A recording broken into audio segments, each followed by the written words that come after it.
Perdido al sur del mundo, el archipiélago que forma las Islas Malvinas fue en 1982 testigo de una guerra impensada, en la que un país sin historial reciente en guerras enfrentaba a una de las potencias más grandes del mundo.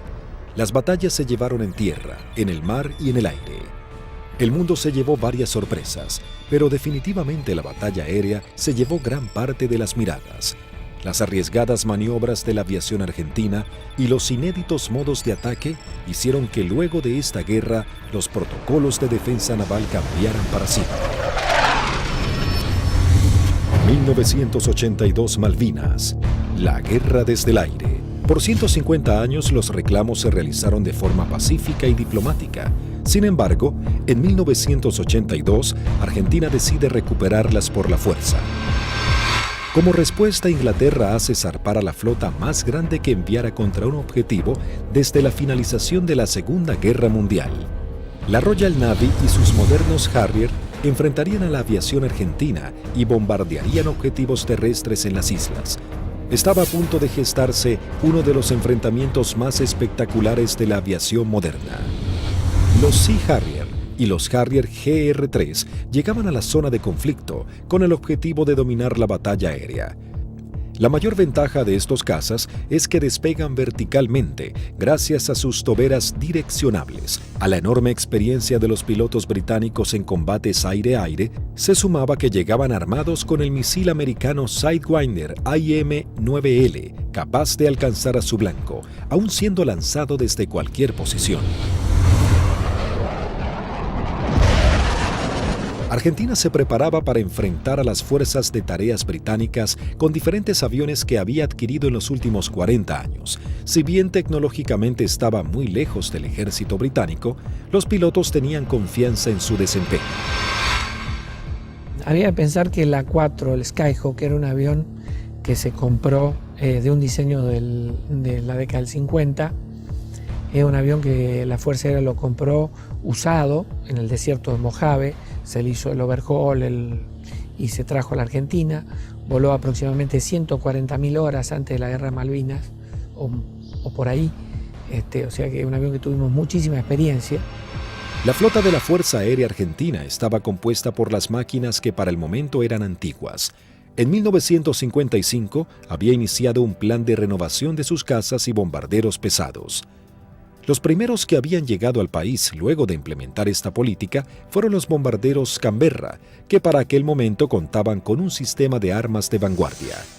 Y en Inglaterra surgió una polémica, pues había algún sector que quería vender y tener a Argentina como un cliente de equipo militar, operaciones comerciales que eran muy rentables, muy redituables, pero un sector del Foreign Office se opuso terminantemente porque consideraban que ese era un riesgo y que la Argentina, con aviones como el Canberra, podía o estaría en condiciones de intentar ocupar las posesiones inglesas en el Atlántico Sur y en la Antártida, básicamente las Islas Malvinas, ya en el año 55.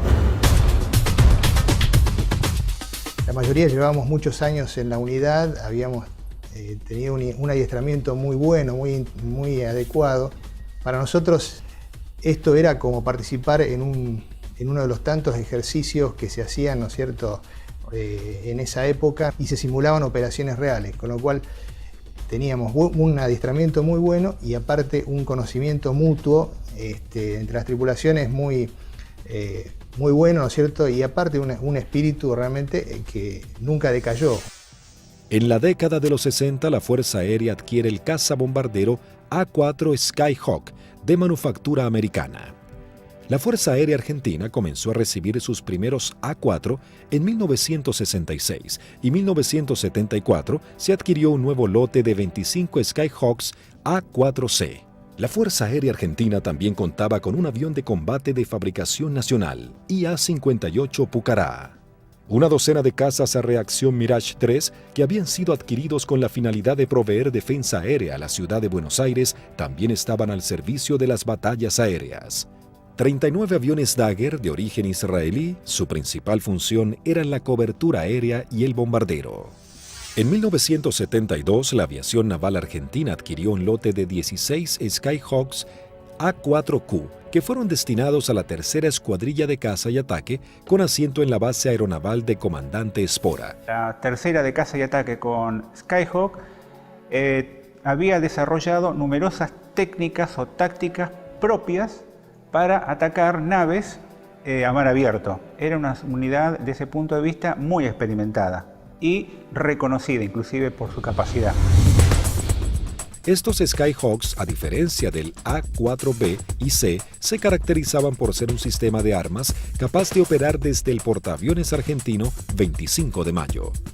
Pero para finales de 1981, los veteranos Skyhawks habían llegado al límite de la vida útil y la escuadrilla estaba a punto de pasar a retiro. Estaba pasando la escuadrilla por uno de sus peores momentos de la historia. Mejor dicho, el peor momento de la historia. 7 de los 10 aviones que contaba la escuadrilla estaban fisurados. Y eso significaba el cambio de las alas para poder seguir volando con seguridad. Algunos se pudieron cambiar, 2 de ellos se cambiaron el ala, pero los otros, los menos afectados, volaron con el larguero fisurado durante todo el conflicto. Y con respecto a los cohetes eyectores de asiento, también se ordenó que mientras durasen las operaciones no se iban a considerar vencidos esos cohetes, así que volamos con los cohetes de eyección vencidos. Así que el material nos encontraba a principios del 82 con solamente 3 aviones en servicio y que podían volar gracias a que la Fuerza Aérea nos había facilitado en préstamo 3 cohetes eyectores de asiento. Eso sumado a las falencias que ya se veían arrastrando de a tiempo, como los cañones de 20 milímetros que se trababan y que nunca fueron cambiados como pedíamos por los cañones DEFA de 30 milímetros que tanto éxito habían tenido los israelíes con su incorporación. Siempre tuvo apoyo la escuadrilla, pero llegaba un momento de transición. La incorporación de los aviones superestandar significaba que se iba a dejar de operar este sistema de armas donde una escuadrilla que se estaba formando recibía todo el apoyo y la otra escuadrilla que estaba cerrándose de alguna manera. Finalmente, la Armada Argentina acababa de adquirir una nueva tecnología francesa, el caza bombardero embarcado Super Étendard, capaz de lanzar el misil AM-39 Exocet concebido para ataques a unidades de superficie. La segunda escuadrilla de ataque, aeronaval de caza y ataque equipada con Super Étendard, era una unidad de élite de alta tecnología, pero que recién estaba recibiendo sus aviones y tenía como tarea desarrollar y aprender a utilizar este arma que era muy potente y que no tenía equivalente en la región. También se contaba con un lote de cazas a reacción Air Macchi 326 GB y Air Macchi 339, que tenían la capacidad de poder operar en terrenos desfavorables y pistas cortas. La Operación Rosario, cuyo objetivo fue recuperar el control argentino en las Islas Malvinas, se llevó a cabo en las primeras horas del 2 de abril de 1982. Un grupo de comandos anfibios de la Armada Argentina desembarcó en las islas, redujo a la pequeña guarnición británica y tomó posesión del gobierno. El 2 de abril de 1982 estaba destinado en la 5ª Brigada Aérea, en el grupo 5 de caza, y a las 7 de la mañana, en la presentación normal que hacíamos todos los días, nos enteramos que habíamos recuperado nuestras Islas Malvinas. El 2 de abril, cuando fui hacia la escuadrilla, cuando ingresé, ahí me enteré que habían tomado las Malvinas. Una sensación de incertidumbre. Así que me encontraba de oficial de guardia y en ese momento recibo la noticia de la toma de Malvinas. Me tomó totalmente de sorpresa. Bueno, yo pertenecía al escuadrón 1A4C, que tenía su asiento en la ciudad de Mendoza. Estábamos haciendo unas prácticas en la base de Río Gallegos. Era una práctica usual que tenía la Fuerza Aérea en aquellos años de desplegar escuadrones, se llamaban escuadrones móviles, al sur de nuestro país, como para que todo el personal estuviera adiestrado y conociendo un área de un posible conflicto. A partir de ese momento nos preparémonos para lo peor. Tras el estupor mundial y el fracaso en las negociaciones, el gobierno de Margaret Thatcher envía su flota al sur de Sudamérica. La Fuerza de Tareas Británicas estaban compuestas por diversas unidades de combate, portaaviones, destructores, fragatas misilísticas, submarinos, buques de asalto, logísticos y de desembarco. Sorprendentemente y ante la incrédula mirada del mundo entero, Argentina se preparaba para enfrentar militarmente a una de las potencias más grandes del planeta.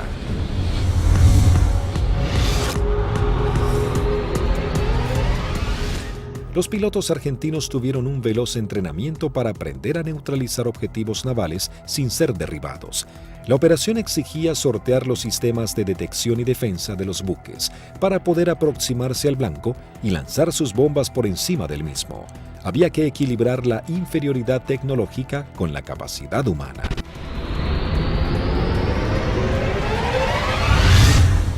Empezamos a buscar la forma de suplir todas las deficiencias que en ese momento contaba el medio aéreo nuestro, que era la 4 Skyhawk. Y obviamente no teníamos contramedidas electrónicas para afectar tanto los radares como los lanzadores que poseían los británicos.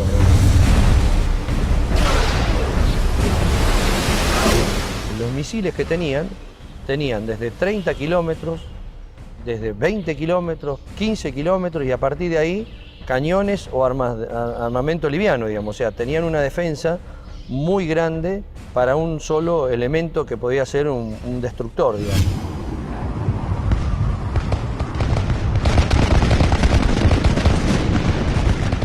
Entonces determinamos, con ayuda también de la Universidad del Sur, cuáles eran los niveles de vuelo que teníamos que realizar para poder volar bajo el lóbulo y no ser detectados por el radar. Eso nos dio a qué altura teníamos que estar en función de la distancia a donde podíamos encontrar el blanco.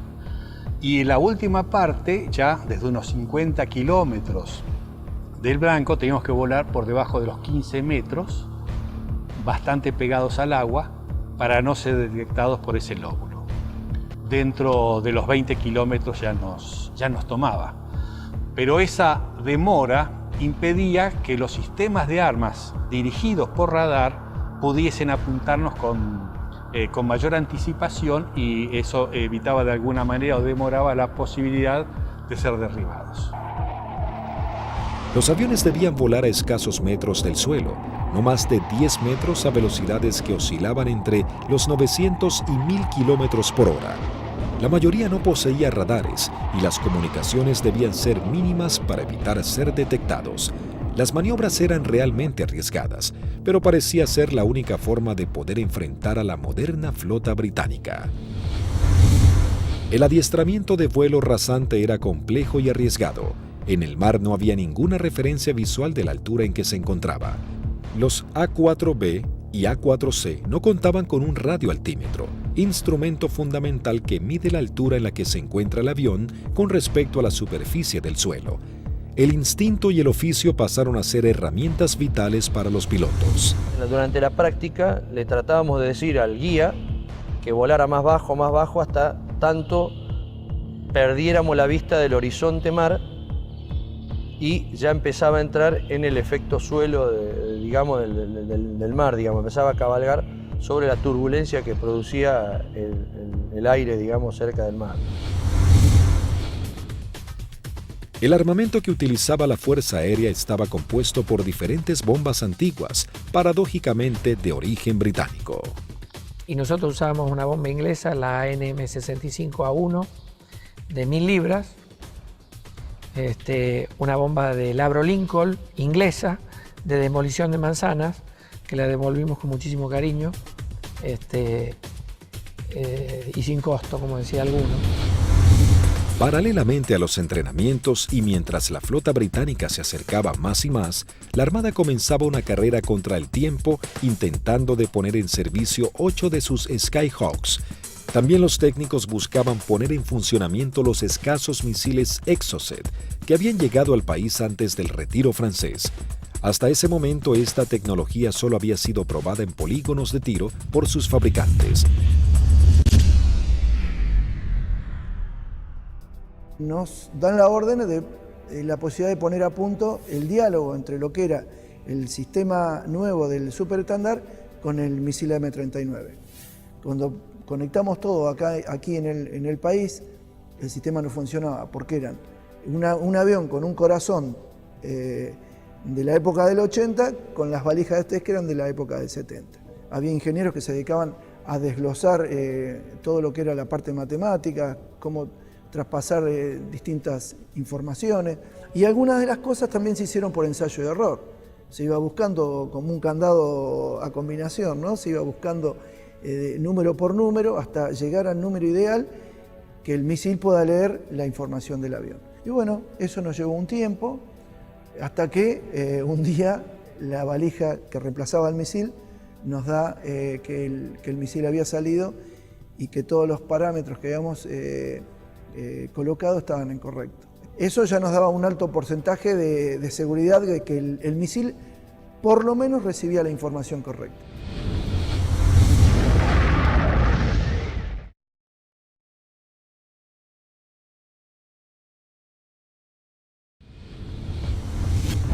El 25 de abril, la flota británica llega a la zona y realiza sus primeras operaciones bombardeando las islas Georgias del Sur y retomando su control.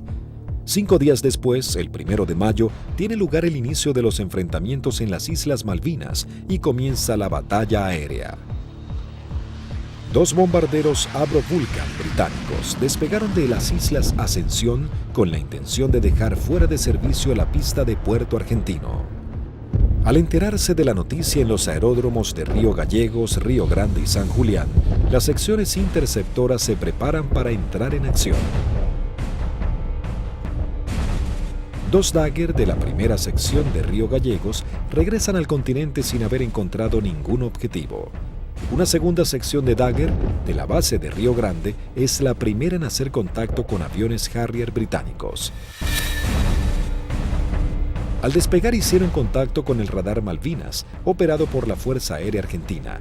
Con un alcance de 300 kilómetros a la redonda, se convertía en los ojos de los pilotos. A través de ellos podían saber qué aeronaves había en el teatro de operaciones.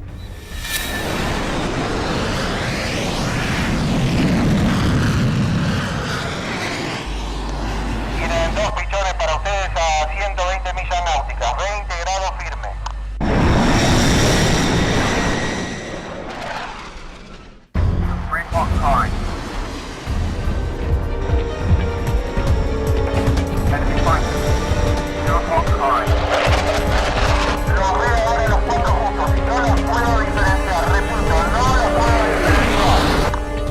Los 4 interceptores comienzan a dar giros buscándose unos a otros, los argentinos con 22.000 pies y los Harrier 4.000 pies más abajo. Ahora los tienen a 9 millas de frente y a 1 milla del costado derecho.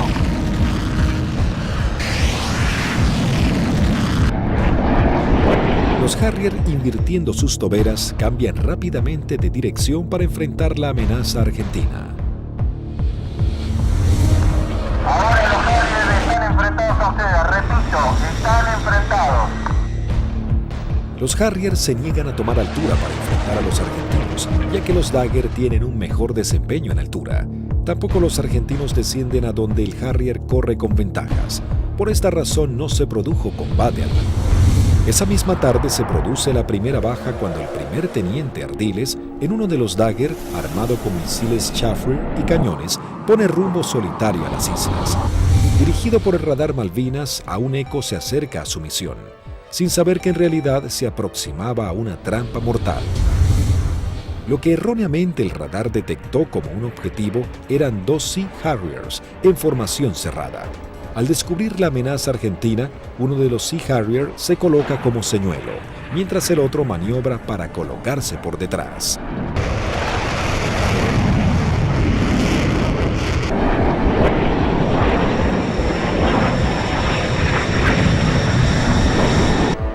Ardiles se coloca en posición de disparo y lanza un misil Chaffee que es evadido por el piloto británico.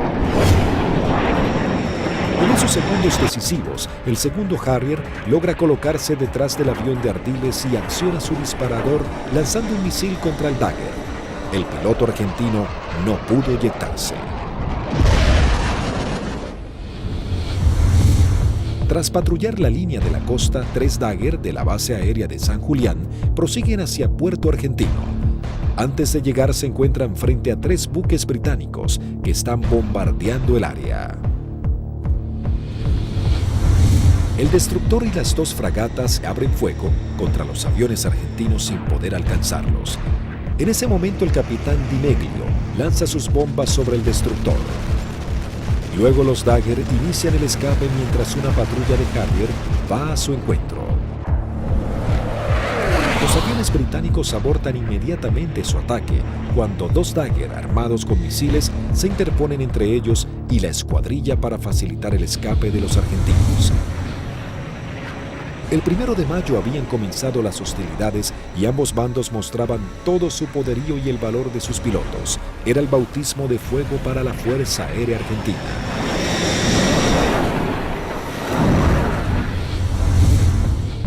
La guerra aérea había comenzado con los primeros enfrentamientos. Los británicos entraban su base de operaciones en la isla Ascensión y desde los portaaviones Hermes e Invencible. El objetivo principal era inutilizar la pista de Puerto Argentino, así dificultar las comunicaciones entre la isla y el continente, comprometiendo las posibilidades de los pilotos argentinos. La pista fue desde ese momento uno de los blancos principales de los Vulcan y los Harriers británicos. La primera baja en la pista es el mismo 1 de mayo, cuando los Sea Harrier bombardean al Pucará del teniente Yukik, alcanzando a su piloto y gran parte del personal que trabaja en el lugar. Fue el primer contacto con la guerra en sí, digamos, ¿no es cierto? En definitiva, nosotros habíamos tenido ya el aviso que había sido atacado Puerto Argentino a eso de las 4 de la mañana, y a partir de ahí nosotros entramos a movilizarnos y tratar de sacar los aviones, porque la mayor debilidad era el momento de puesta en marcha. Es decir, uno estaba sentado y había gente que estaban apoyando en la puesta en marcha del avión, que también la inexperiencia por ahí, uno se pregunta por qué había tanta gente, pero todo con el ánimo de colaborar y que los tiempos para que saliera lo más rápido posible fuera corto.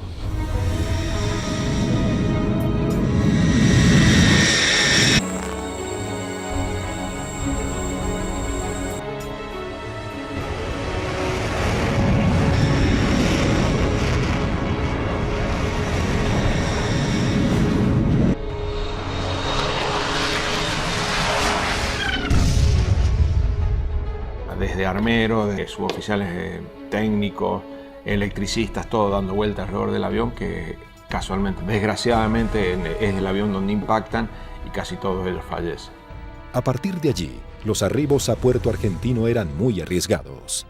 Entonces llegamos a Puerto Argentino el 17 de mayo al atardecer. Y me sorprende cuando llegamos porque no hay nadie recibiéndonos. Aeropuerto fantasma, no había absolutamente nada.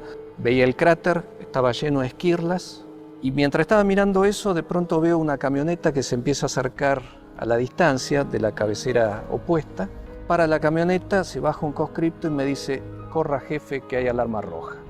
Y empezamos a sentir ruidos de turbinas y se aproximan 2 Harriers. Y habríamos hecho unos 30, 40 metros cuando miro a la derecha y explota una bomba en la cabecera 26, un poco más alejada, unos 100 metros de la cabecera 26.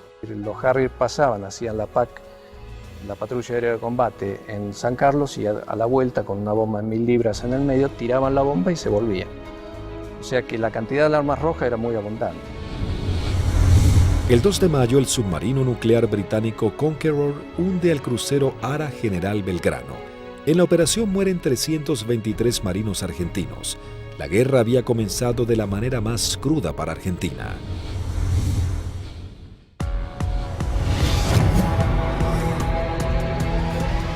Mientras Argentina buscaba reponerse del hundimiento del crucero General Belgrano y los británicos comenzaban a familiarizarse con el lugar y el clima adverso de la región, la guerra del aire se encrudecía cada vez más.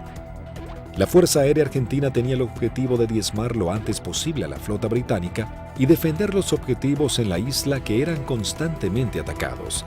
Los Harrier buscaban detener la acción de los pilotos argentinos y anular la comunicación entre el continente y Malvinas. La aviación naval contaba con que los servicios británicos de inteligencia habían descartado el uso del misil Exocet después de que el personal técnico francés se retirara de Argentina al inicio del conflicto. Por lo tanto, era una carta secreta con la que contaba Argentina. Tras semanas de arduas tareas, los técnicos navales logran hacer funcionar el misil. Para esto, los pilotos iban adiestrando en todo lo que era la parte operativa, ¿no? El lanzamiento del misil, el vuelo rasante, y nosotros trabajamos en la parte técnica. Una vez logradas las dos combinaciones, se le dio el ok que la escuadrilla estaba en condiciones de lanzar los misiles AM-39. El 4 de mayo, la aviación naval argentina pone a prueba por primera vez este sistema de armas. La segunda escuadrilla de caza y ataque monta una misión con 2 Super Etendard y un avión explorador Neptune y el apoyo de un reabastecedor Hércules de la Fuerza Aérea Argentina. El avión explorador Neptune detecta 3 contactos. Los 2 pilotos de los Super Etendard, tomando por sorpresa a los británicos, lanzan sus misiles contra el Sheffield. Bueno, ahí fue una satisfacción enorme porque todo el sacrificio arduo que habíamos hecho para poder poner a punto lo que era algo que nos parecía imposible había dado buenos resultados. La aviación naval argentina lograba hundir el primer buque británico y se convertía en pionera en la utilización de esta tecnología. El extremo entrenamiento comenzaba dando esperanzas a los pilotos argentinos. Tras días de bombardeos y cañoneos sobre los puestos argentinos en las islas, las réplicas de los soldados y los pilotos argentinos, los ingleses habían logrado interrumpir las rutas de contacto entre los puestos y la base argentina. La comida comenzaba a escasear en la vanguardia y el clima bajaba abruptamente. Los pilotos argentinos patrullaban el aire en busca del lugar exacto en el que los ingleses buscarían hacerse a tierra. Y a partir de ese 1 de mayo, a través de todas las acciones que realizó el escuadrón y los escuadrones de otros sistemas de armas, se iba degradando tanto el material como el personal, íbamos perdiendo camaradas en forma permanente. Entonces es como que el cerco se iba estrechando cada vez más. Finalmente, el 21 de mayo, comenzaba la última etapa de la guerra con el desembarco en la bahía de San Carlos. Con la colaboración del comandante Ewing Southby Taylor, quien conocía el lugar por haber prestado servicios en Malvinas, el general Jeremy Moore había decidido que ese era el lugar ideal para su desembarco. Los primeros avances de las lanchas de desembarco habían sido positivos, el lugar no estaba minado y parecía que sería un arribo relativamente sencillo. Pero con las primeras luces de la mañana, el teniente primero Carlos Daniel Esteban visualiza uno de los barcos y da aviso. Una Hermaki 339 de la aviación naval realiza un vuelo de reconocimiento por la zona. Ni bien superé las primeras alturas, donde están las posiciones del batallón 5, ya comencé a observar acciones de combate. Había un helicóptero incendiándose, tropa de infantería desparramada corriendo por el campo y un helicóptero dándole apoyo. El aviador naval ingresa al estrecho de San Carlos, divisa un helicóptero en vuelo estacionario para alertar sobre posibles ataques aéreos. Me preparo para atacar ese helicóptero y ya me preparo para disparar. Observo todo el despliegue naval inglés sobre el establecimiento San Carlos.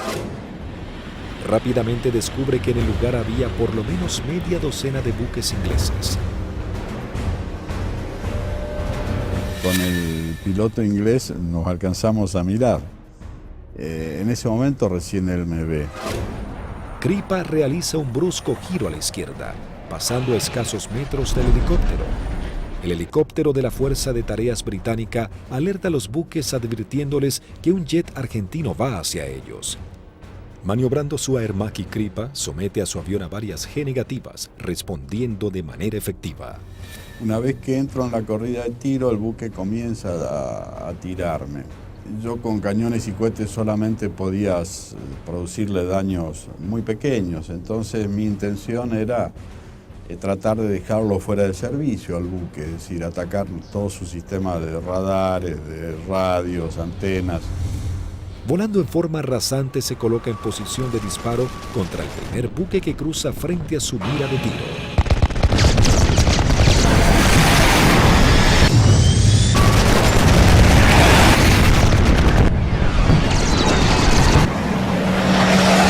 Tuve que recobrar muy fuerte mi avión con mucha fuerza para no pasar y cortar sus antenas. Una vez realizado el ataque Kripa, vuela entre medio de toda la flota británica. Las unidades ni los efectivos abren fuego por temor a impactarse entre ellos y el piloto argentino logra escapar. Entonces voy escapando sobre la península esta hasta salir del alcance de tiro de ellos y de ahí teóricamente tenía que volver. Pero pensaba que si volvía a Puerto Argentino y decía que había muchos buques, nadie iba a pensar que había la cantidad que yo había visto.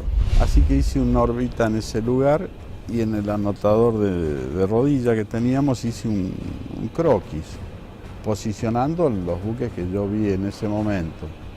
Escuchamos que se aproximaba el Kripa con el avión. Yo cuando voy aproximándome pedí que fueran preparando armamento. Cortó motor y el avión seguía desplazándose cuando ya se había bajado y ahí comentó todo lo que había visto, muy a las apuradas obviamente. Me cargan en una camioneta y me llevan al comando a que yo pase la información que tenía. Tras su arribo al aeropuerto de Malvinas y pasar un informe detallado de la situación, todas las unidades aéreas de la Armada y la Fuerza Aérea Argentina se preparan para realizar ataques a los objetivos navales que se encuentran en la zona de desembarco. 30 minutos después llegó el primer ataque del continente compuesto de una formación de 6 Dagger. El objetivo es el Antrim. Una de las bombas no estalla y queda alojada en la popa de la embarcación. Así logran dejarlo fuera de combate. En este ataque también es averiada la fragata Broadsword con disparos de cañón.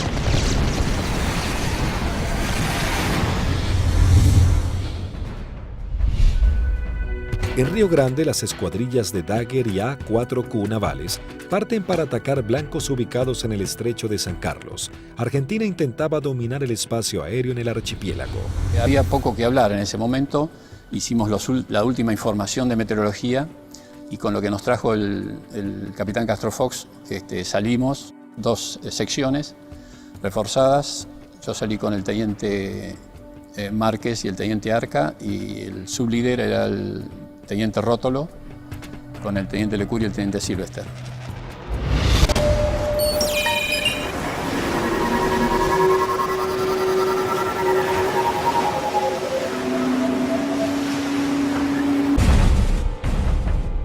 Tres Dagger logran atacar a la fragata Arden lanzándole sus bombas de 500 kilogramos.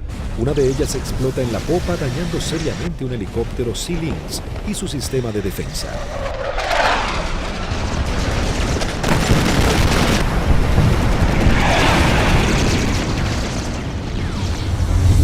En ese instante, 3 A-4Q navales se aproximan en vuelo rasante a la bahía Ruiz Puente en búsqueda de algún blanco.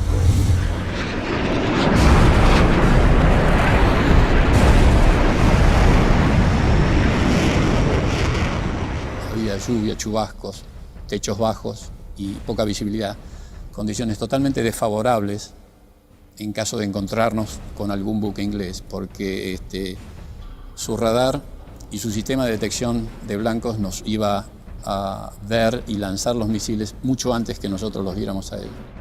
Los Skyhawk detectan visualmente a la fragata Arden visiblemente averiada.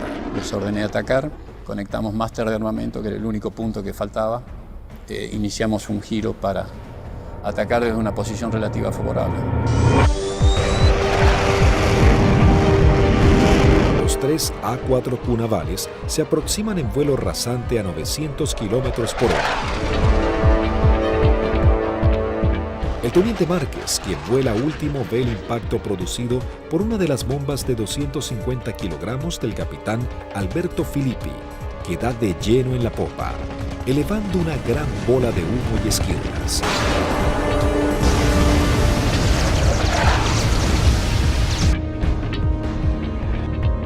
comienzo un giro hacia la izquierda y le digo a mis numerales que nos escapamos por la misma, quiere decir que regresamos a base por la misma. 2 Harrier que habían despegado del portaaviones Hermes para patrullar el área del sur del estrecho de San Carlos ven las explosiones sobre la popa de la fragata Arden e inmediatamente se lanzan en picada para prestar apoyo. Y escucho la voz del teniente Márquez que dice Harrier, Harrier.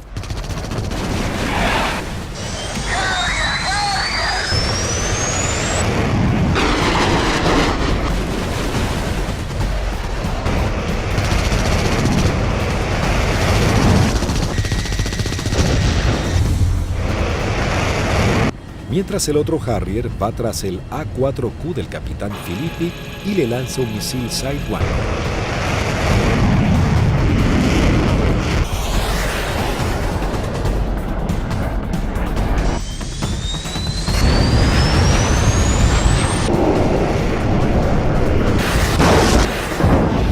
En ese momento escucho una explosión muy fuerte. Se sacude todo el avión, empieza a encabritarse con la nariz hacia arriba y girando hacia la derecha. Miro hacia la derecha, estaba girando y veo un Harrier que se aproxima como para un remate demasiado cerca para mi gusto. Entonces le digo a la división, me dieron, me eyecto, estoy bien. Una fuerte explosión, un golpe muy fuerte en todo el cuerpo, me desmayo. Cuando recupero el conocimiento estaba descendiendo en paracaídas sobre el estrecho de San Carlos.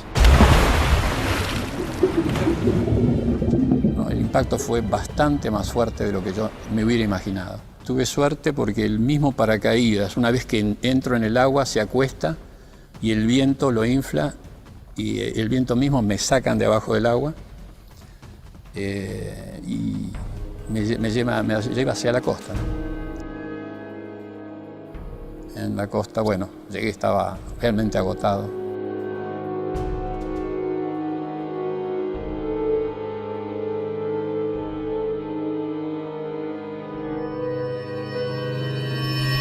La fragata Arden, con daños de importancia, también es señalada como el blanco de la nueva escuadrilla que se acerca a la zona.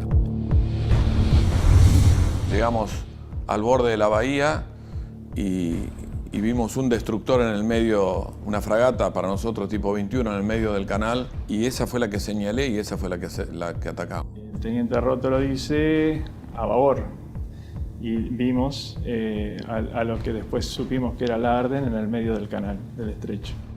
Y sobre eso giramos inmediatamente. Y ya pegado al agua practicamos un zigzagueo que hacíamos bastante violento a baja altura para evitar que los controles de tiro nos pudieran concentrar el tiro sobre nosotros.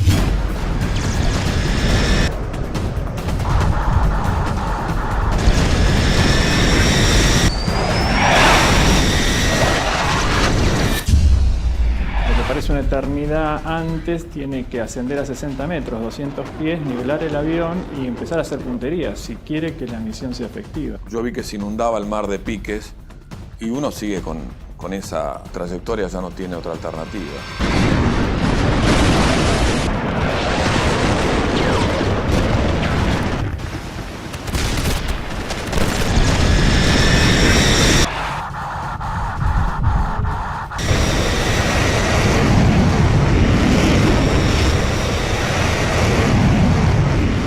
Yo vi el lanzamiento de Teniente Rótolo, horquillando el blanco, 2 bombas antes, 2 bombas después, y sobre las columnas de sus explosiones, de la explosión de sus bombas, lancé yo las mías.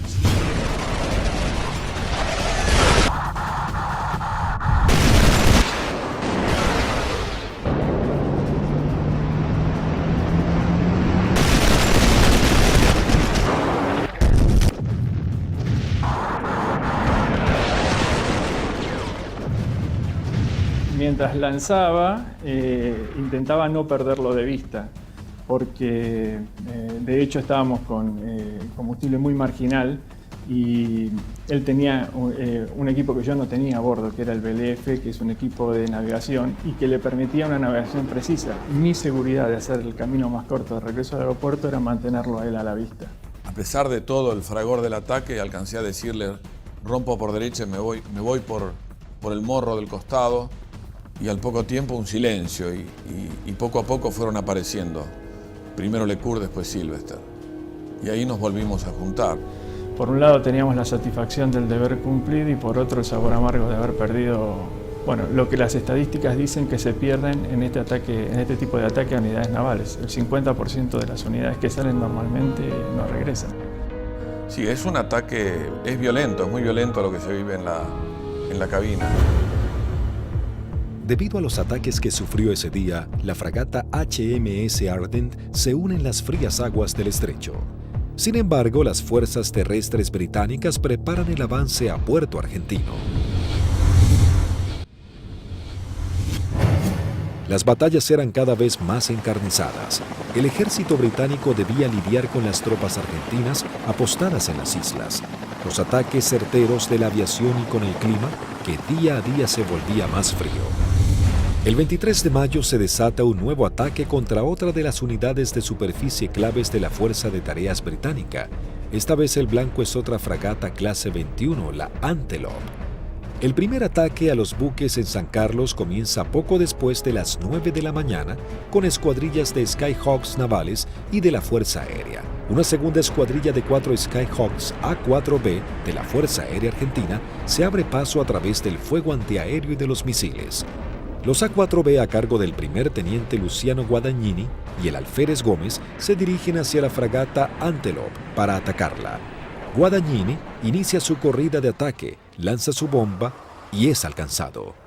El impacto deja su avión fuera de control, pero el piloto logra enderezar su A4, aunque no pudo evitar la colisión contra el mástil de la fragata. El piloto no alcanza a eyectarse antes del impacto.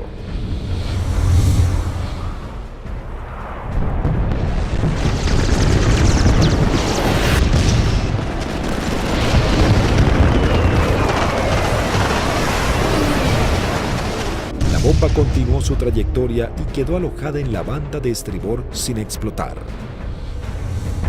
Tras la primera incursión, el ataque a la nave continúa con los A4Q navales, que se aproximan rápidamente en vuelo rasante por la isla Gran Malvina. Pude recorrer bien pegado al terreno en la isla Gran Malvinas y llegamos lo que vendría a ser al cordón muy bajo que hay, pero de unos 450 metros de altura.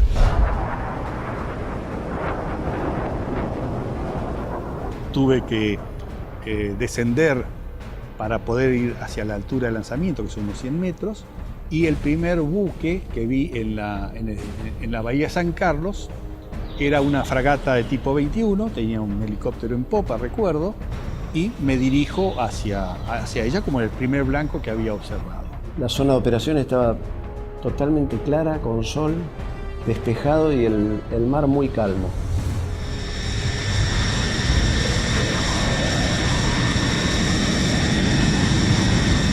Todo era como en las ejercitaciones que siempre hacíamos con flota, un buque que simulábamos el ataque, el buque que nos apuntaba, pero esta vez en vez de apuntarnos tiraba también. Inmediatamente que entramos a la bahía, empezaron a tirar. Y tiraban ya de tierra, se veían los fogonazos, sobre todo de la derecha y del frente.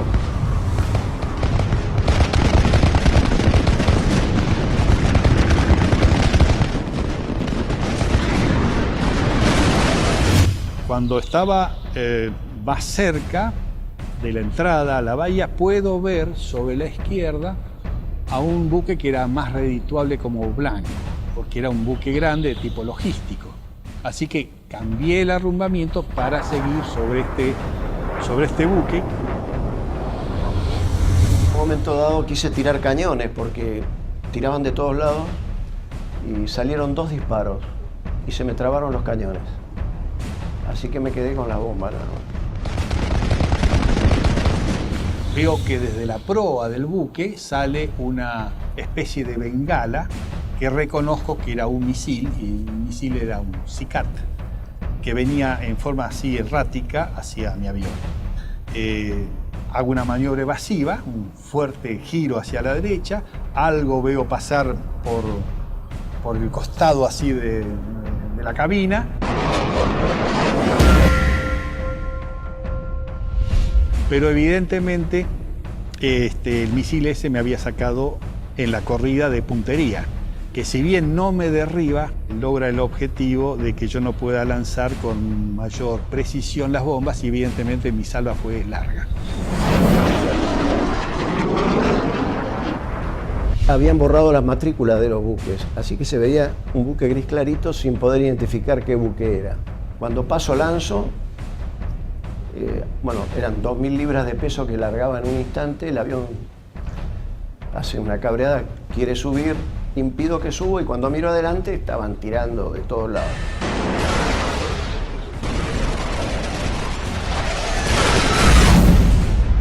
Cada uno debía completar su escape de la mejor manera.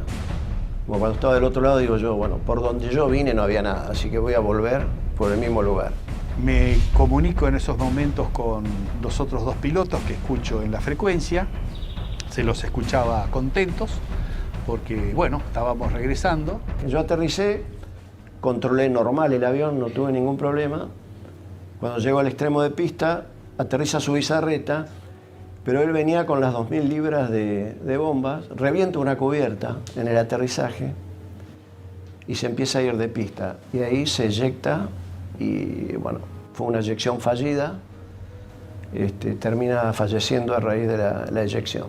Así que cuando salgo a los 600 metros, tenía la pista adelante, me dicen que aterrice del lado derecho, le pregunto por qué, me dicen que aterrice del lado derecho nuevamente, reafirman y bueno, cumplo esa orden de aterrizada sobre el lado derecho y en la carrera de aterrizaje veo que había un A4 que estaba en pilón, apoyado sobre la nariz, en el tren principal de la nariz y sin la cabina.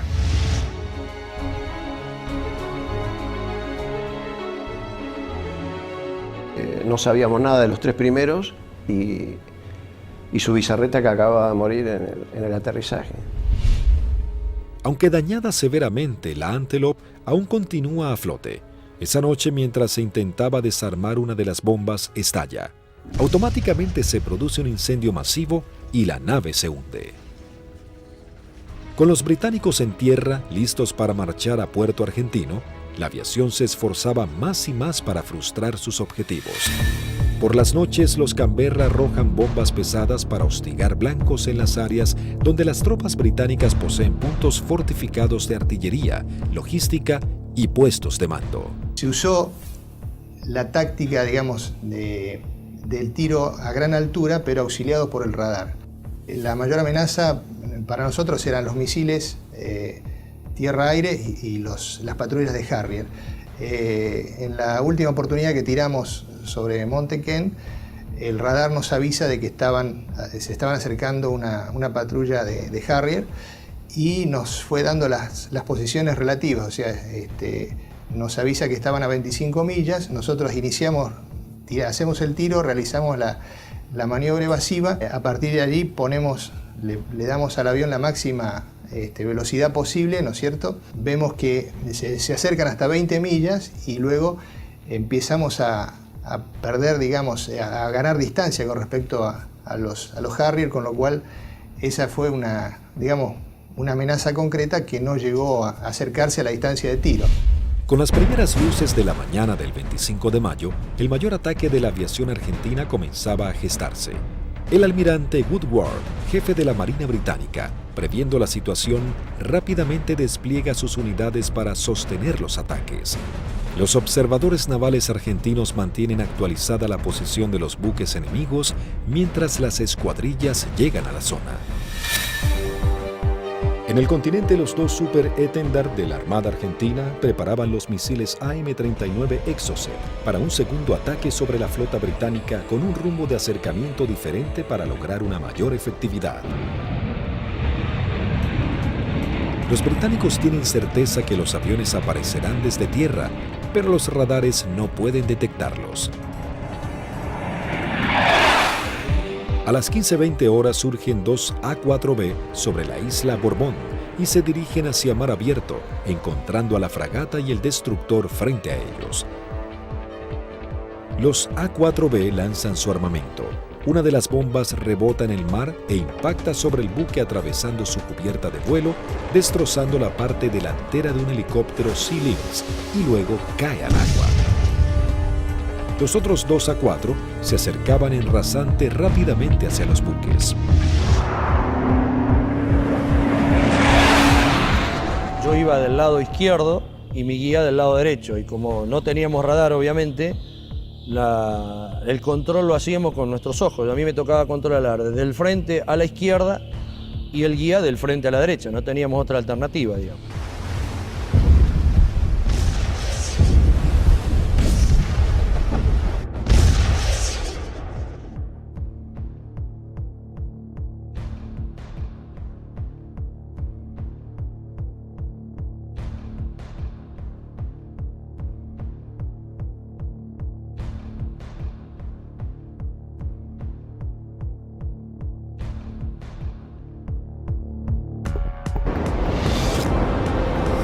Inmediatamente el guía pone viraje brusco a la izquierda, dejando sin opción a Barrio Nuevo de tener que elevarse para esquivarlo entrando en el área de tiro del radar, que al estar en automático, inmediatamente lanza un misil Sea Dart. Escucho a la otra escuadrilla, Carballo, que dice el misil, el misil, el misil. Y Rinque, que venía atrás, le dice no se preocupe que va por otro lado.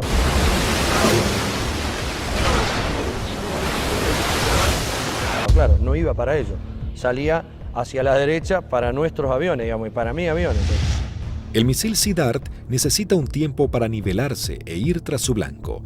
Como los aviones argentinos ya estaban muy cerca del blanco, lograron pasar por debajo sin que éste pueda derribarlos. Dije, bueno, ahora por tiempo no me va a alcanzar más, porque yo iba aproximadamente a 950 kilómetros por hora y el misil iba ya a 1.6, 1.8 de Mach, hasta que girara y todo, aproximadamente volaba, calculan alrededor de 1 minuto, 1 minuto 10. No nos alcanzaba más, digamos.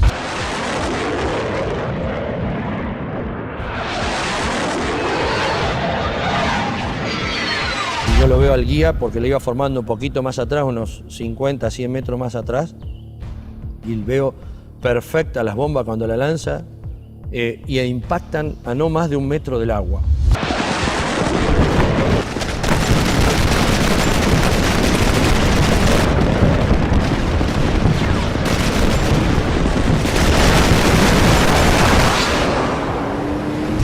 De inmediato se desata un incendio incontrolable. Corte de las comunicaciones, electricidad y pérdida completa del control de la nave. Cuando aterrizamos en Río Gallegos, estaban columnas de mecánicos, los primeros 200, 300 metros con banderas, saludándonos. Dijimos, yo pensaba, mirá que bien, estaban festejando el 25 de mayo, digo, contento que volvemos los 4 aviones, espectacular, bárbaro. Y cuando vamos a la plataforma para estacionar, vemos que hasta que el jefe de escuadrón viene a recibirnos y algunos pilotos. Yo no entendía nada, y yo como era el último avión, yo no me preocupé. Y cuando bajo, el jefe de escuadrón me maltrató. ¿Qué hizo? ¿Qué hizo usted, Alfredo? Yo le digo, el avión está en servicio, le digo, puede volar, no lo rompí, no hice nada. Le digo, está bárbaro. No, pero ¿qué hizo? Y ya me agarra de la solapa, eso no me lo olvido más. Así de la campera, de lo que le quedaba del chaleco salvavidas, y le dice, ¿pero qué hizo, señor? No sé. Me despeiné en el vuelo, le digo, estoy desilustrado, no tengo ni idea. No, ¿qué hizo? Acaban de hundir un buque en 20 minutos. 19 hombres sucumben inmediatamente en el ataque y se hunde 20 minutos después de ser alcanzada. Al mismo tiempo que los A-4B de la Fuerza Aérea ponen rumbo al continente, un Hércules de la Fuerza Aérea Argentina reabastece al este de las Islas Malvinas a 2 Super Étendard de la aviación naval. Ellos ya están preparados para un nuevo ataque con misiles Exocet.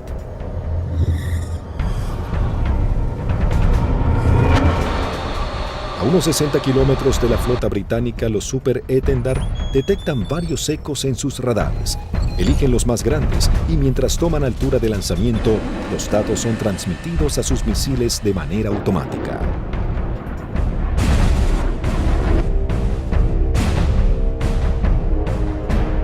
Una vez en vuelo, el misil es autónomo. ya tiene los datos del objetivo cargados en su memoria y se dirige a casi el doble de la velocidad del sonido a escasos metros del agua.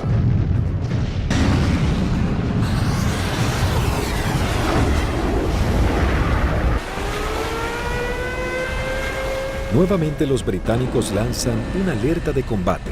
Los navíos ordenan despegar helicópteros con equipos para señuelos antimisil. Uno de los Exocet impacta en el buque e inmediatamente se desata un incendio que destruye elementos vitales para la operación anfibia que se desarrolla en San Carlos.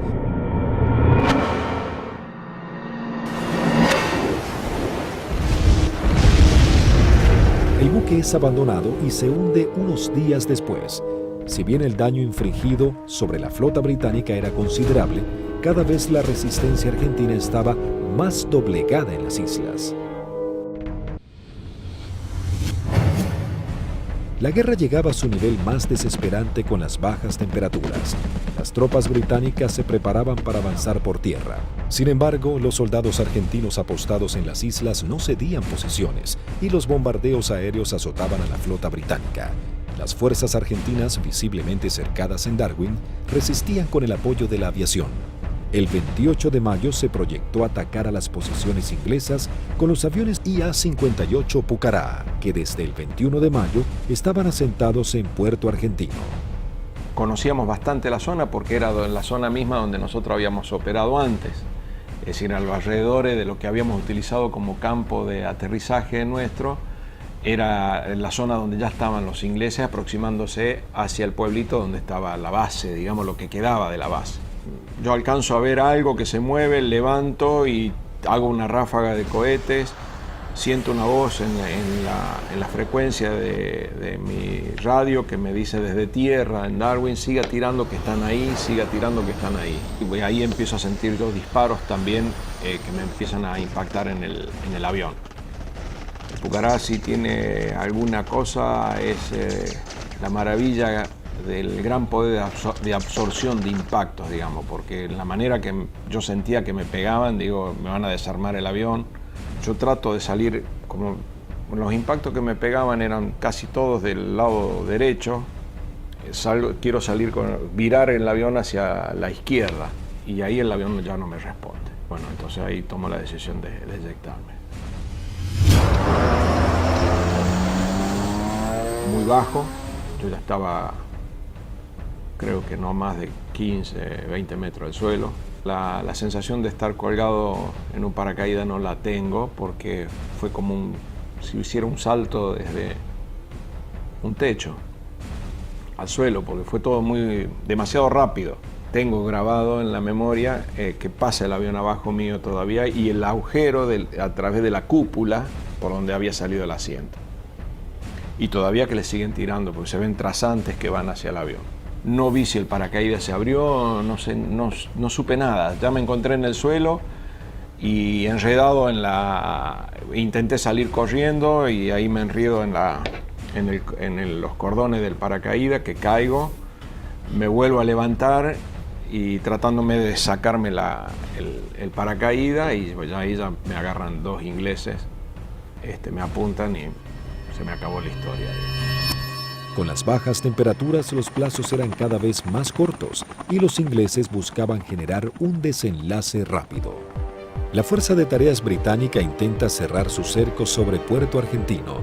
Para lograr este cometido se organiza un desembarco anfibio apoyado de unidades navales en la zona de Puerto Fitzroy el 8 de junio. La Fuerza Aérea Argentina recibe la información del movimiento de dos buques de desembarco británicos. Rápidamente se preparan para lo que sería el día más negro de la flota. Se lanzan desde el continente dos escuadrillas de A-4B, dos de M5 Dagger, listas para el ataque a objetivos navales, y una tercera armada con cañones para diversión. La primera escuadrilla de A-4B divisa y bombardea el buque de desembarco Sir Galahad. También se bombardea la costa en donde los ingleses comenzaban a llegar.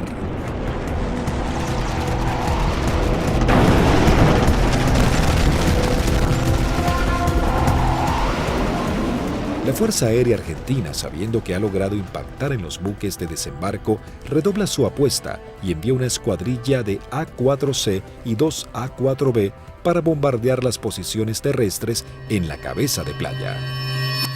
El día 8 de junio se me avisa por la mañana temprano de que, bueno, era uno de los seleccionados para que esa tarde, a través de un avión Learjet, pudiéramos volar hacia Mendoza y poder visitar a nuestras familias. Pero claro, antes de poder alcanzar esa meta había que realizar una misión, entonces todo cambia un poquito el ángulo de cómo uno está viendo esa misión. Por supuesto que nadie hablaba, ¿no? Todo en ese momento estaba muy consustanciado con sus cosas íntimas, recordando a la familia, bueno, recordando a algunos camaradas que también habían caído. Así que bueno, uno ya, ese es el último momento que uno tiene como para pensar en uno mismo y en pensar en sus familiares. Siempre nos despedíamos de los compañeros que se quedaban y el abrazo era interminable y como si fuera la última vez, ya que no éramos kamikaze como nos dijeron, sino que teníamos conciencia de los riesgos y que las chances siempre eran muy escasas para sobrevivir. Una característica que teníamos siempre en nuestra unidad es que el personal de mecánicos que preparaba nuestros aviones y armaba nuestros aviones se ponía siempre al costado de ambos lados de la pista, con banderas argentinas, con los trapos con que limpiaba el avión, con lo que tuviera, con la campera, como para saludarnos y darnos ánimo. A las 15 horas parten hacia las islas las primeras 2 escuadrillas de A-4B compuestas por 3 aviones cada una. Por diferentes inconvenientes, deben regresar 2 aeronaves al continente y debido a que solo un avión cuenta con el instrumento navegador, se juntaron todos quedando una formación de 4 Skyhawks. Previo abastecimiento, llegaron hasta las islas, donde descendieron a escasos metros del mar para no ser detectados. Aquí fue la primera complicación que observé. Al hacer control de combustible antes de entrar en la zona de combate, me di cuenta que había uno de los tanques externos que no me había transferido todo el combustible de ese tanque, con lo cual ya el combustible que tenía sabía que no me iba a alcanzar para regresar al continente. Pero como estábamos muy próximos a la zona del ataque, decidí continuar. La sección ingresa a la isla Soledad con una formación escalonada sorteando la variada geografía del lugar para evitar ser detectados por los radares.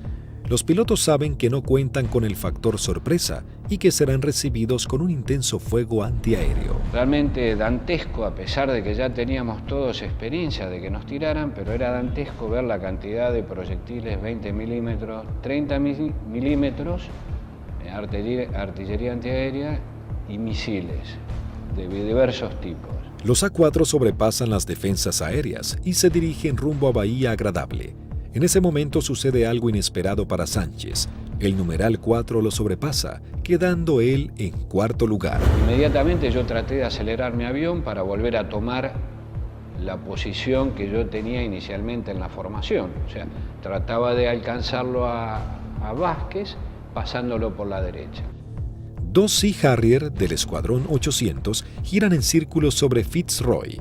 Uno de los pilotos ve aproximarse un avión en vuelo bajo desde el sudeste e inmediatamente le avisa a su compañero. En ese momento, no sé por qué razón, se me ocurrió darme vuelta a la izquierda de mi avión y mirar detrás del avión.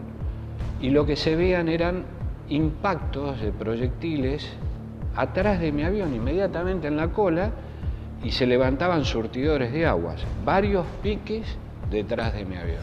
Sánchez, sin saber quién era su atacante, decide continuar con su maniobra para lograr colocarse tercero en la formación.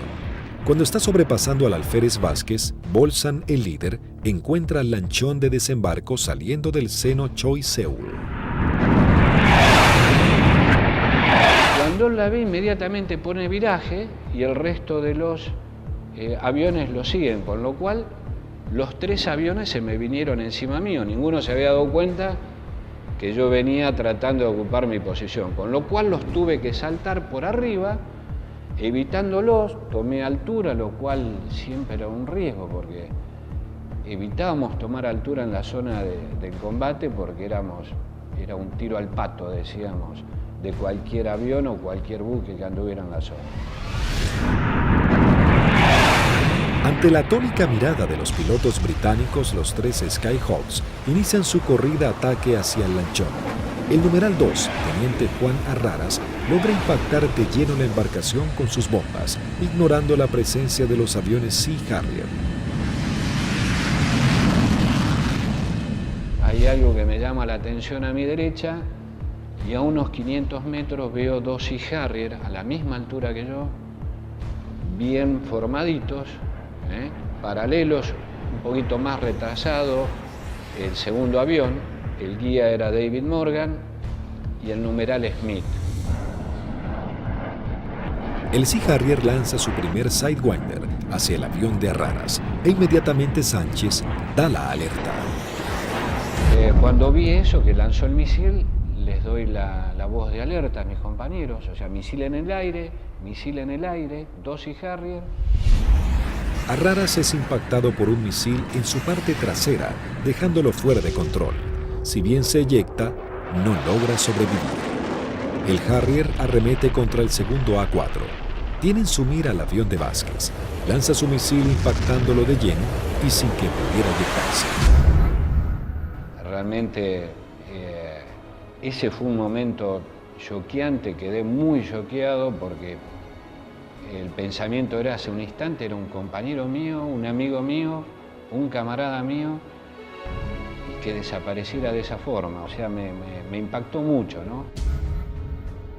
Sin perder tiempo, el Harrier, piloteado por David Morgan, continúa su ataque contra su próximo objetivo. Las maniobras evasivas del avión del primer teniente Bolson no logran evitar el misil. Su piloto tampoco logra sobrevivir a la explosión.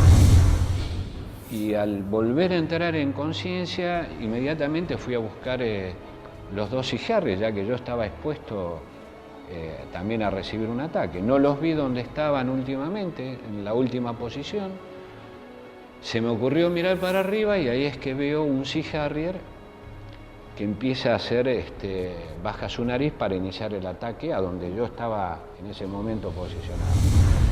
Tras el ataque, el único A4 sobreviviente, en inferioridad de condiciones para entrar en combate, decide desprenderse de todo el peso extra y emprender un escape pegado al mar acompañado de maniobras evasivas. Estaba realmente muy estresado, muy choqueado, con lo cual había cosas que estaba descuidando, entre ellas el combustible. Cuando me di cuenta, realmente no me alcanzaba para llegar, excepto a Puerto Argentino, no llegaba a ningún lado. Lo primero que hice fue tomar altura, independientemente que anduvieran los Sea Harrier, ya no importaba mucho. Moría de una forma o iba a morir de la otra, así que... Sánchez toma altura y reduce su potencia de motor a fin de economizar el gasto de combustible, aunque queda expuesto a cualquier tipo de ataque. Mientras tanto, la sección de A4C entraba en la zona de combate atacando el personal que desembarcaba en la costa de Bahía Agradable. Ahí nos encontramos con los barcos humeando, muy próximos a la playa, y un enjambre de hombres que estaba desembarcando y que iba trasladando todos los pertrechos hacia la playa.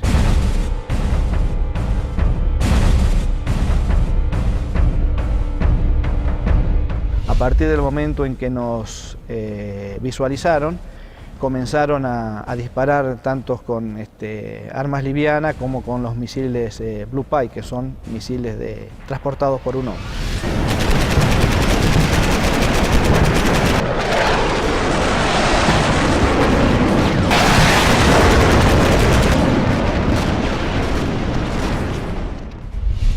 Tuve la oportunidad de esquivar 2, girando un poco el avión y poniendo pedal, tratando de evitar. Pasaron algunos por arriba y algunos por abajo.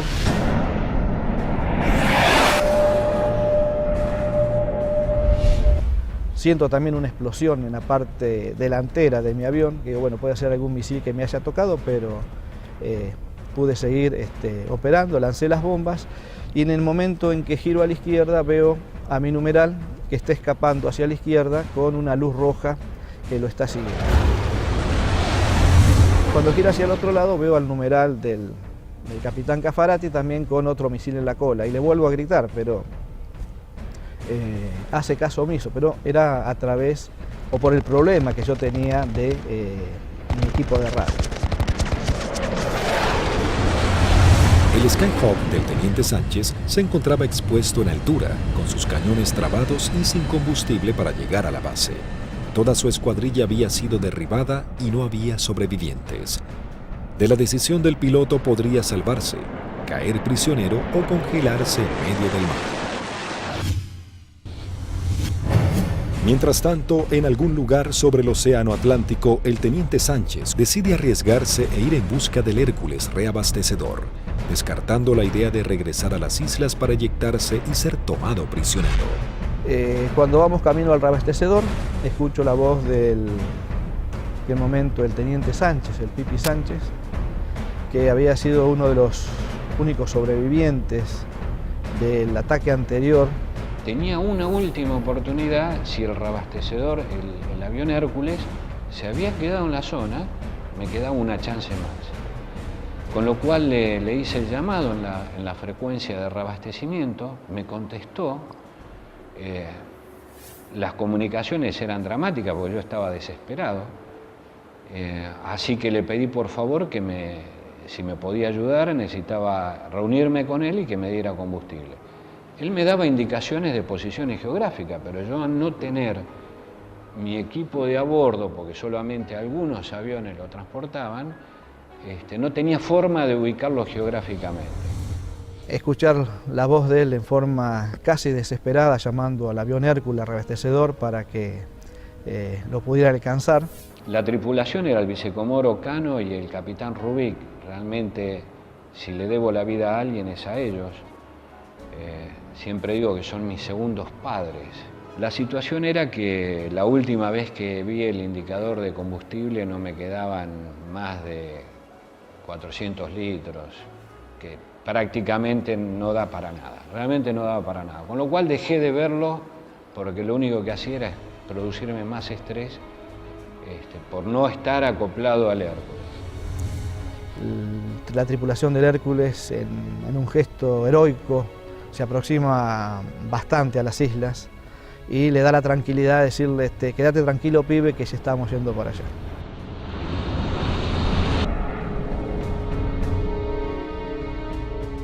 Y luego pude acoplar y me transfirieron combustible que me permitió llegar a Río Gallegos, a nuestra base.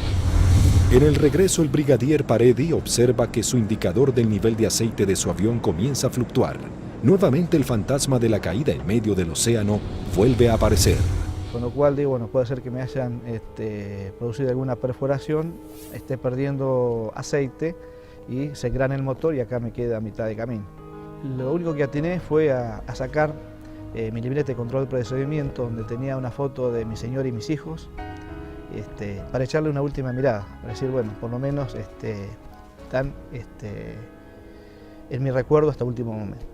Afortunadamente el indicador, después de eso, no sé si fue mi familia o Dios que me dio una mano, esto se acomodó y pudimos llegar con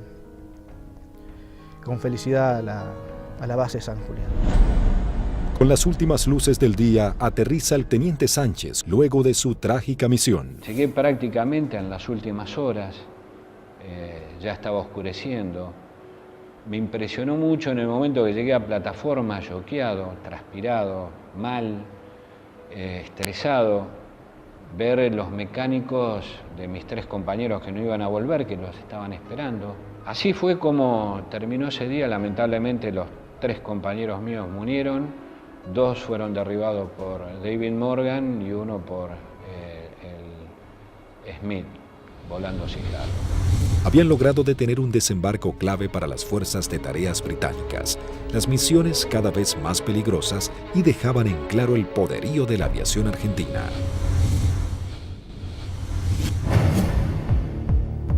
La guerra terminaba, sin embargo las misiones de la Fuerza Aérea eran cada vez más arriesgadas. El 13 de junio, a horas de finalmente firmar la dimisión argentina, comienza a tomar forma un ataque que podría haber cambiado el curso de la batalla final por las Islas Malvinas. El día 13 de junio, que fue ataque objetivo terrestre, en principio cuando comenzó el conflicto del Atlántico Sur, los pilotos teníamos cierta aprehensión a los ataques a objetivos navales, ¿no? Porque la fragata tenía de todo para defenderse. Cuando fue avanzando el conflicto y llegamos ya casi a los finales y los ingleses ya tenían buenas posiciones tomadas en tierra, realmente se complicaba el ataque a objetivo terrestre porque estaban las defensas terrestres, las aéreas y encima las navales, había que sortear todas. Pero realmente era para lo que habíamos estado preparados toda la vida, y creo que esa fue una misión en la cual los ingleses estuvieron sorprendidos de cómo nosotros llegamos al corazón del Estado Mayor, que estaba en Monte Dos Hermanas, al pie del Monte Dos Hermanas. 2 escuadrillas de A4B del Grupo 5 armados con 3 bombas retardadas por paracaídas toman parte de la última misión de combate de la Fuerza Aérea Argentina. La acción es osada y peligrosa: atacar y destruir el comando del Estado Mayor británico del general Jeremy Moore, jefe de las fuerzas británicas. En esa misión volamos casi unas 350 millas, un equivalente a unos 700 kilómetros, rasante. Iban tan bajos, tan rasante, que el chorro de los aviones quedaba marcado en el agua. Entonces me resultaba más fácil seguirlos. Y ahí escuchamos al radar Malvinas, que salió en frecuencia, y preguntaba: ¿hay alguien en frecuencia? Fue la primera vez que en mucho tiempo que el jefe de escuadrilla rompió el silencio de radio, el capitán Varela, y dijo: los nenes. Muy bien, dice radar Malvinas, yo tengo, no los tengo, pero tengo una PAC al norte, 2 aviones, etcétera, etcétera. Tengo una al sur, tengo una al oeste y tengo una al este. Le volvió a preguntar el capitán: ¿usted nos ve? El radar Malvinas le dijo: no. Entonces ellos tampoco. A las 12 horas del mediodía, las 2 escuadrillas ingresan al área de Malvinas para dirigirse a su blanco. Cuando estábamos sobrepasando el acantilado, vimos que estaba posado ahí un helicóptero, un Sea Lynx británico, que son los que lo usaban ellos como de vedores.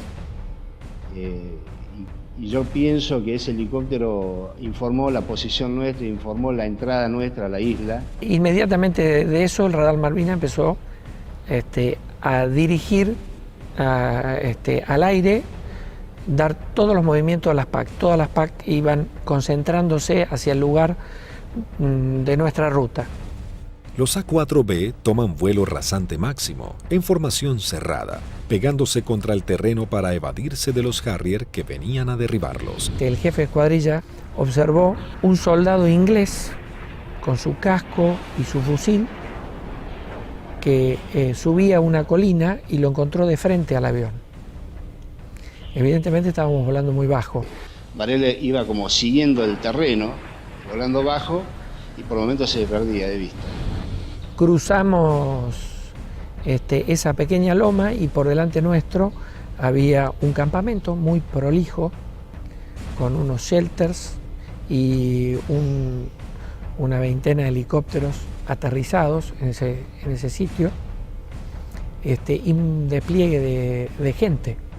Los 4 Skyhawks logran sortear el terreno y llegan al corazón del Estado Mayor británico. Hasta que escucho tirar, dice Varela, tirar. Y veo ahí veo los fogonazos de los 4 bombardeos que hicieron cada uno de los aviones.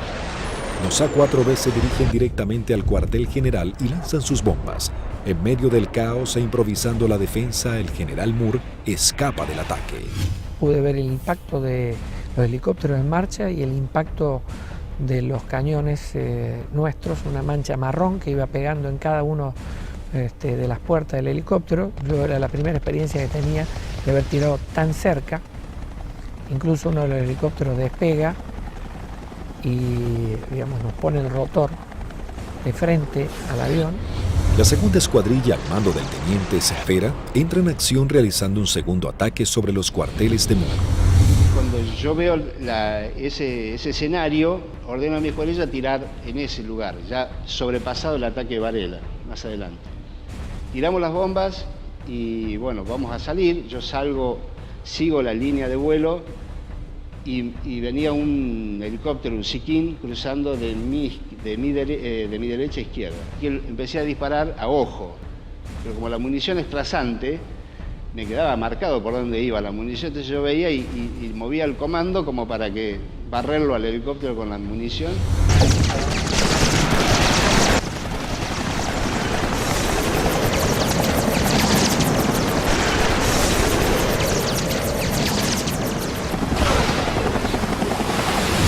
Y ahí mi numeral, que venía acá, a la izquierda mía, de Lepiane, me dice, él ve el lanzamiento de un misil que me venía hacia mi avión y me pide, dice, por derecha, Tuco, por derecha.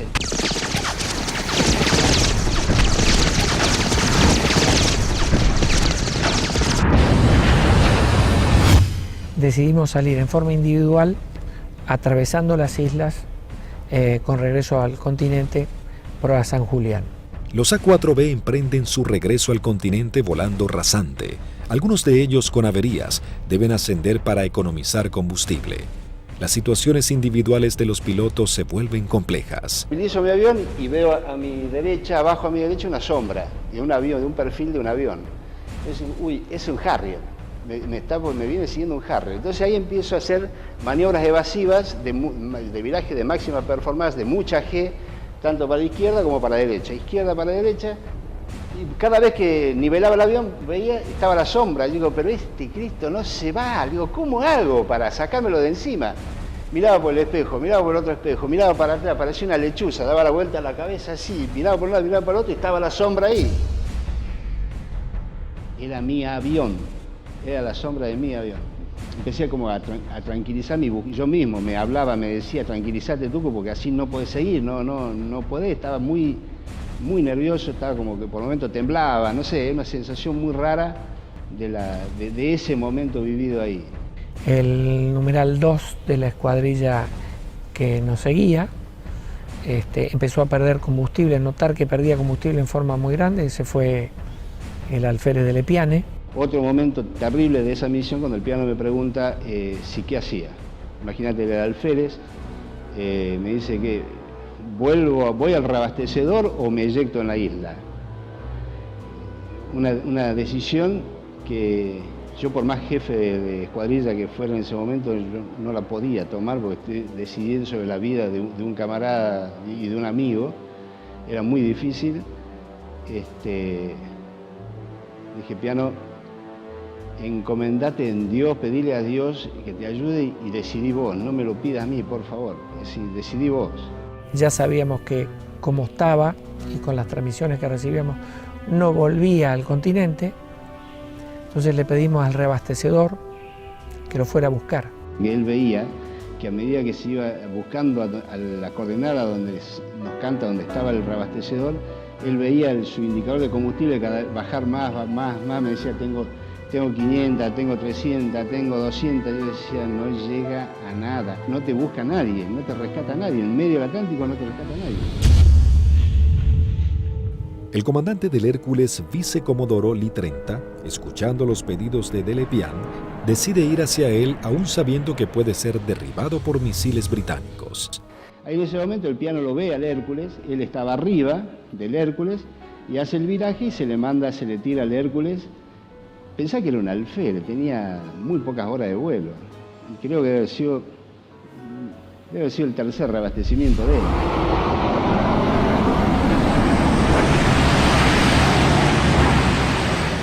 Ahí el reabastecedor se arrimó a las islas en un acto de arrojo terrible, ascendió, lo buscó, lo encontró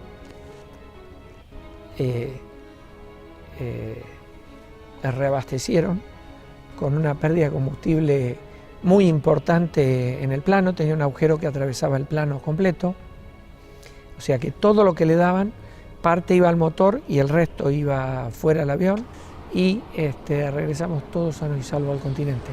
Todos llegamos, incluso de Lepiane.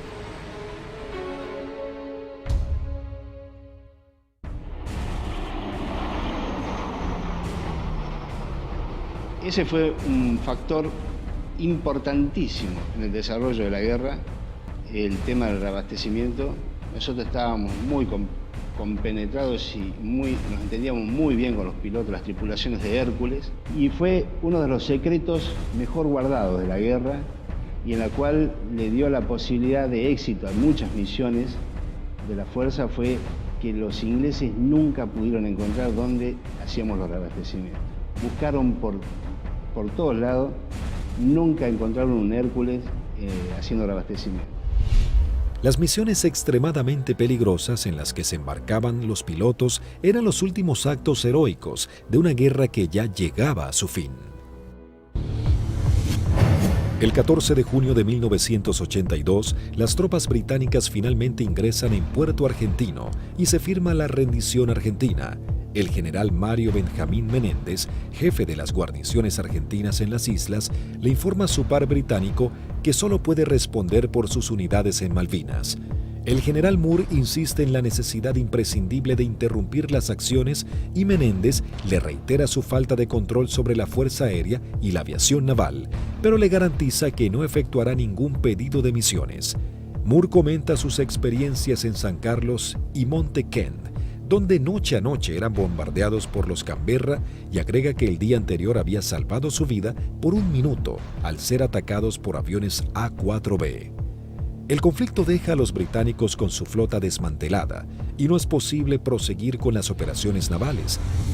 En ese momento, si alguien le pone un valor en números, y un avión que no valía más de $50.000, y una fragata CL-42 valía $550 millones puesta en el puerto. O sea que si uno hace números, realmente no resiste mucho análisis. La guerra económica la ganó la Fuerza Aérea Argentina, desde ese punto de vista, ¿no? Y la Armada con sus A4, porque eran aviones viejos que nadie calculó que tenían la capacidad de hacer el daño a una de las primeras flotas del mundo. Bueno, creo que hicimos bien los deberes. Hicimos aquello para lo cual estábamos adiestrados y creo que lo hicimos bien. Yo creo que esa es la demostración más grande del profesionalismo y de la cadena que hace que ese hombre, en definitiva el último eslabón, llegue y cumpla con su objetivo. Pero hay un montón de gente atrás y que todos han demostrado ampliamente su valía y convencimiento por la fuerza y en definitiva por la nación. Lo realmente importante es el vínculo que uno genera con el camarada que va a entrar en combate junto a uno, que va a arriesgar su vida con uno y del cual va a depender de mí y yo voy a depender de él. Son los que nos permitieron trabajar como un grupo realmente integrado y yo particularmente me siento orgulloso de haber pertenecido a los halcones navales. El escuadrón, a pesar de que tuvimos muchas bajas, tuvo el espíritu y las ganas de seguir combatiendo y defender algo que era nuestro. Muy poca gente valora realmente lo que hizo un piloto arriba de un avión en la desventaja que se volaba. Se dice siempre que si querés saber cómo te fue en la guerra, preguntale a tu enemigo. A mí los que más me han demostrado afecto, reconocimiento, el aprecio por lo que hicimos en Malvinas fueron los ingleses, que no respetan absolutamente a nadie. Cuando de defender sus intereses nacionales estamos hablando, como es el caso nuestro. La voluntad y el deseo de poder cumplir con la misión y cumplir con ese juramento que en algún momento hicimos cuando éramos cadetes, de defender la bandera y la patria hasta perder la vida.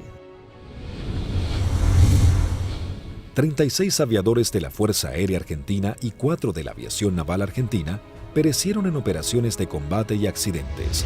Los que más hay que resaltar de lo que fue la participación de Argentina en Malvinas, hemos dejado grandes hombres, padres de familia, dieron su vida, que es lo más caro que hay, para defender ese interés nacional, y no lo tengamos en cuenta y no lo resaltemos. Creo que es lo fundamental.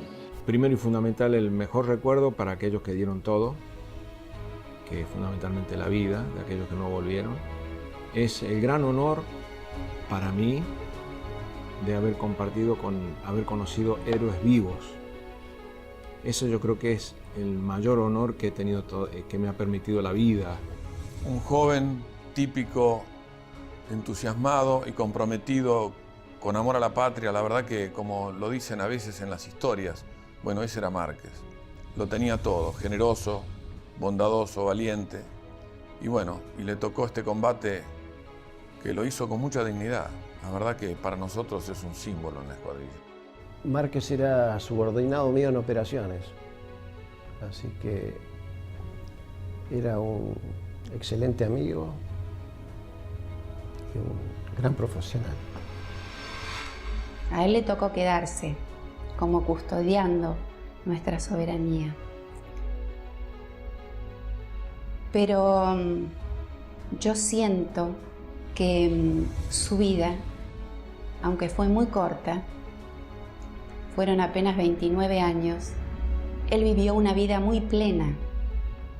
Fue tras un sueño, que fue volar, y lo logró, lo alcanzó. Y durante todos estos años lo necesitamos, sobre todo su familia, su esposa Graciela y sus 2 hijos, Andrea y Lucianito, que no alcanzó a conocer, no había nacido todavía cuando él fue para las Malvinas. Y si yo tuviera que decirle algo, le diría: misión cumplida, querido hermano. Allá están y nos siguen esperando. Malaver, me sigue esperando Bustos, Gavassi, Nívoli, Ibarlucea, Arrarás, Vázquez, Bolzán, todos nos están esperando. Así que es un dolor que todavía uno lo está tratando de superar, a pesar de los 27 años. El conflicto de Malvinas dejó un sabor amargo, pero marcó la impecable profesionalidad de los pilotos argentinos, quienes con tecnologías claramente inferiores y algunas que ni siquiera habían sido probadas, lograron dar batalla y sorprender al mundo con maniobras y estrategias de combate que jamás se habían utilizado. Si Argentina la recupera, será por la vía diplomática, con inteligencia, con trabajo. Es como se lo explico a mis hijos. Malvinas, con toda la calma del mundo, significa la persistencia de la necesidad de recuperarlas.